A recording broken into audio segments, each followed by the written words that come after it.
Guys welcome to the class. This is Abhishek Sahu. कैसे हो आप लोग भाई? आज की इस वीडियो में मैं आपको बताने वाला हूं कि हमारी क्लास 11 फिजिक्स का जो सिलेबस है 2026-27 के लिए वो क्या है, कौन से चैप्टर्स कौन से टॉपिक जो है डिलीट हो चुके हैं, और अगर आप जेईई नीट के लिए भी प्रिपरेशन करना चाह रहे हो तो कौन से चैप्टर पर आपका जो फोकस है वो बढ़िया होना चाहिए, कौन सी चीजें एग्जाम में ज्यादा पूछी जाती हैं, इस पर हम डिस्कशन करने वाले हैं। बिल्कुल वीडियो को एंड तक देखते रहिए, ठीक है। बहुत इंपॉर्टेंट होते हैं छोटी छोटी चीजों को जानना, उनके बारे में अपडेटेड रहना, क्योंकि मान लीजिए आप तैयारी कर रहे हो, ठीक है, आप जेईई की नीट की प्रिपरेशन कर रहे हो, लेकिन आपको छोटी चीजें ही नहीं पता, आपको यही नहीं पता कि भाई कौन सी चीज ज्यादा इंपॉर्टेंट है, कौन सी चीज कम इंपॉर्टेंट है, किसको कितना टाइम देना चाहिए ड्यूरिंग प्रिपरेशन, तो फिर चीजें खराब हो जाती है ना। तो इस तरीके की जो वीडियो मैं लेकर के आता हूं उसको पूरा देखिए और हमेशा जो है अप टू डेट रहिए, ठीक है। अच्छा देखो, आप लोग ना प्रिपरेशन करोगे, आप स्कूल के लिए पढ़ोगे, तो इंपॉर्टेंट चीजें यह है कि अगर आपको फ्री में शॉर्ट नोट्स मिल जाए, फ्री में फॉर्मूला शीट्स मिल जाए, चीट नोट्स मिल जाए, तो कितना बढ़िया होगा कि नहीं, एकदम कलरफुल, ठीक। तो जो भी मेहनत करके जो नोट्स वगैरह मैं बनाता हूं free of cost Telegram channel Abhishek Sahu sir physics पर मैं प्रोवाइड करा देता हूं, ठीक है। तो टेलीग्राम चैनल को आपको ज्वाइन कर लेना है। टेलीग्राम अभी तक आपने डाउनलोड नहीं करा तो डाउनलोड करो और उस पर जाके सर्च कर लो अभिषेक साहू सर फिजिक्स और ज्वाइन कर लेना। जैसे ही कोई भी शीट, कोई भी वीडियो, कोई भी नोट्स वगैरह आपको मिलने होंगे ना, सबसे पहले आपको यहां मिलेंगे, ठीक है। और वीडियो को डिस्क्रिप्शन में भी मैं लिंक दे दे रहा हूं, तो आप डायरेक्ट वहां से भी चैनल को ज्वाइन कर सकते हो, ठीक है। तो आपके सारे जूनियर्स ने ज्वाइन करके रखा था, अब आप लोग भी करो। जूनियर्स कह रहा हूं, सीनियर्स ने ज्वाइन करके रखा था, अब आपको भी ज्वाइन करना है, ठीक है। फ्री ऑफ कॉस्ट है, कोई पैसा इसके लिए नहीं देना। चलो, तो सबसे पहले मैं आपको बता दूं कि हमारी क्लास 11 की फिजिक्स में टोटल 14 चैप्टर हैं। कितने चैप्टर हैं? टोटल 14 चैप्टर हैं, ठीक है। और 14 चैप्टर है, 9 यूनिट्स हैं। वो 14 चैप्टर कौन कौन से हैं और कितना कितना उनका वेटेज होता है स्कूल पॉइंट ऑफ व्यू से, वो आपको बता देते हैं। सबसे पहला जो चैप्टर हमारा, that is units and measurement, ठीक। यूनिट्स एंड मेजरमेंट के बारे में छोटी सी बात, इतनी सी बात कहूंगा कि ये आपका ऐसा चैप्टर है जो कि आपको पूरी 11th में, पूरी 12th में, और अब से आप कुछ भी पढ़ने वाले हो, कुछ भी पढ़ोगे ना, मतलब फिजिक्स पढ़ोगे, केमिस्ट्री पढ़ोगे, हाँ, इसके अलावा जो है आप जेई नीट वीट कुछ भी कर रहे हो ना, आपको ये चैप्टर इतना इंपॉर्टेंट है, इतना इतना इंपॉर्टेंट है कि समझ लीजिए कि इसके बिना काम नहीं चलेगा। मतलब बाकी के चैप्टर्स जो आप देख रहे हो ना, ये 12th काम क्लास में आपको एज इट इज काम नहीं आएंगे, बट ये पूरा का पूरा चैप्टर यूनिट्स एंड मेजरमेंट आपको हर सब्जेक्ट में हर साल काम आने वाला है। तो इसको आपको बढ़िया से करना है, ठीक है। स्कूल वगैरह में हर जगह इसका वेटेज अच्छा होता है। इसके बाद हम आ जाते हैं हमारी यूनिट 2 काइनेमेटिक्स। काइनेमेटिक्स के अंदर दो चैप्टर हैं, एक motion in straight line, motion plane. तो मोशन इन स्ट्रेट लाइन, इसमें इक्वेशन ऑफ मोशन वगैरह देखने को मिलती है ना। मोशन अंडर ग्रेविटी के, आपने किसी ऑब्जेक्ट को ऊपर से ड्रॉप किया, कितने सेकंड में नीचे आ जाएगा, और इसके अलग अलग वेरिएशन वाले जो न्यूमेरिकल्स हैं वो आपको यहां पे करने को मिलते हैं। इस टाइप के क्वेश्चन आपने क्लास 9th में करे होंगे, ठीक है। लेकिन 9th में आपने हो सकता है मोशन प्लेन नहीं पढ़ा होगा, वेक्टर्स वगैरह, वेक्टर वगैरह का सिर्फ इंट्रोडक्शन था। इस बार आप इसको डिटेल में पढ़ेंगे, प्रोजेक्टाइल मोशन वगैरह क्या होता है, ठीक है। तो ये दो चैप्टर हैं, काफी इंपॉर्टेंट है, मोस्ट इंपॉर्टेंट मैं कहूंगा।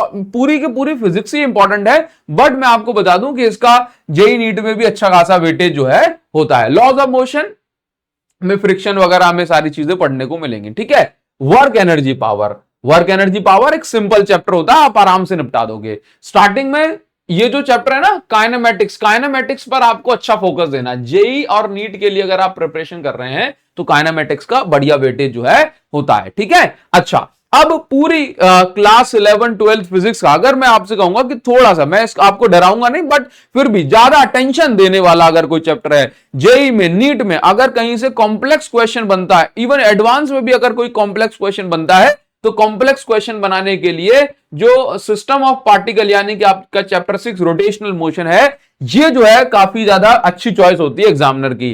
तो जब ये चैप्टर है ना रोटेशनल मोशन, इसको बढ़िया तसल्ली से, बहुत प्यार से और बहुत मेहनत से आप लोगों को पढ़ना होगा, ठीक है। इसके बाद अगला चैप्टर ग्रेविटेशन, सिंपल है, आपको पढ़ने में मजा आएगा। इसके बाद आप देख रहे हो कि चैप्टर 8 9 10 ये थोड़े से मिलाकर के इसमें फ्लूइड जो है चैप्टर बड़ा है, बाकी ये चैप्टर आसान है, ठीक है, इंटरेस्टिंग भी है।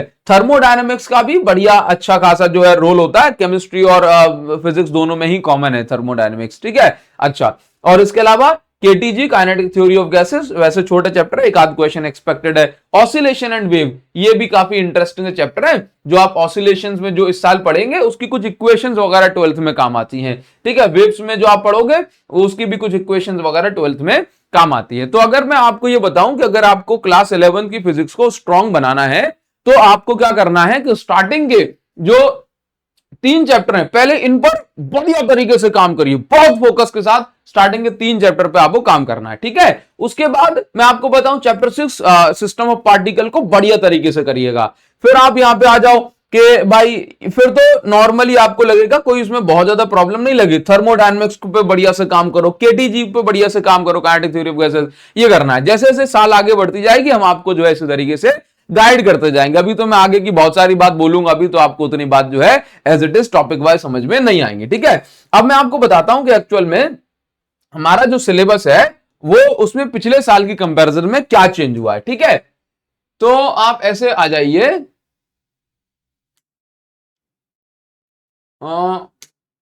ये देखिए, चलो तो इसको आप समझो जरा, ये मैंने आप लोगों के लिए रेडी करी है कि क्लास 11 जो फिजिक्स है ना, 2025 वर्सेस 26 का एक कंपैरिजन में लेके आया हूं।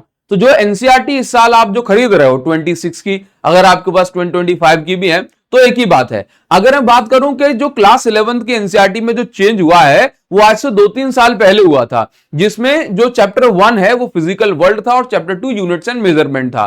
बट जो फर्स्ट वाला फिजिकल वर्ल्ड जो सेपरेट चैप्टर था उसको हटा दिया गया और कुछ माइनर चेंजेस किए गए थे, उन्हीं चेंजेस को कंटिन्यू रखा गया है, यानी कि इस साल एज इट इज कोई चेंज नहीं हुआ है, ठीक है। तो आपको परेशान नहीं होना है, ठीक। तो अगर आप यहां पर देख लो कि no major changes in syllabus 2025 to 2026, ठीक है। All 14 chapter remain exactly same, बिल्कुल सेम है। माइनर रिडक्शन किए गए हैं 2025 में जिनको 2026 में कंटिन्यू किया गया, ठीक है।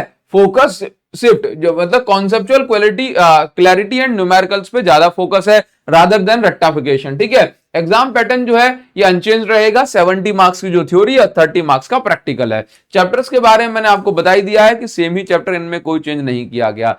10 से 12% का जो सिलेबस रिडक्शन 2025 में किया गया था वही 6 में कंटिन्यू किया गया है। कुछ डेरिवेशन हटा दिए गए, एक्स्ट्रा थ्योरी को ट्रिम कर दिया गया, वो भी हटा दी गई। फोकस जो है एप्लीकेशन बेस्ड क्वेश्चन पे किया जाएगा, रट्टे वाली चीजों पर फोकस घटा दिया जाएगा, ठीक है। अंडरस्टैंडिंग कॉन्सेप्ट पर ज्यादा जो है फोकस है, बस यही सारी बातें हैं। अगर मैं एग्जाम पॉइंट ऑफ व्यू से बात करूं तो न्यूमेरिकल्स पे आपको ज्यादा से ज्यादा प्रैक्टिस करो, जितना हो सकता है।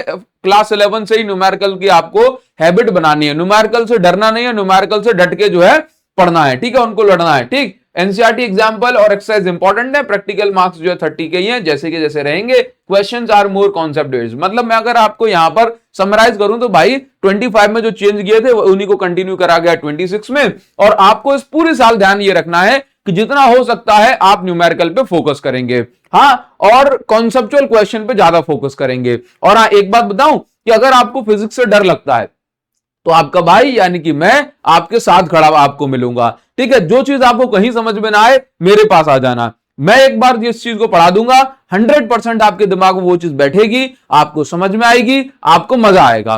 पूरी क्लास 11 की फिजिक्स मैं आपको इस चैनल पे फ्री ऑफ कॉस्ट पढ़ाने वाला हूं, पूरी क्लास 11 की फिजिक्स इस चैनल पे फ्री ऑफ कॉस्ट पढ़ाने वाला हूं। बस आपको क्या करना है कि अभी इस चैनल को सब्सक्राइब कर दो, बेल आइकॉन को दबा दो, है ना, और अपने उन सभी फ्रेंड्स को इस वीडियो को शेयर कर देना जिनको फिजिक्स में डर लगता है, ठीक है। साथ में मिलकर पढ़ेंगे, आपको फिजिक्स में मजा आएगा, आपको फिजिक्स से प्यार हो जाएगा। कमेंट सेक्शन में लिखना कि आई एम रेडी सर, तभी जाकर के मुझे लगेगा कि हाँ बच्चों अब जो है सही टाइम आ चुका है आपके लिए फिजिक्स का सिलेबस अपलोड करने के लिए, ठीक है। तो जरूर से कमेंट सेक्शन में मैं आपका वेट कर रहा हूं, ठीक है गाइस। चलो मिलते हैं, कमेंट सेक्शन में जल्दी से लिख के बता दो कि sir I am ready to study physics, ठीक है। जल्दी से कमेंट सेक्शन में लिखिए, ठीक है। Thank you so much guys.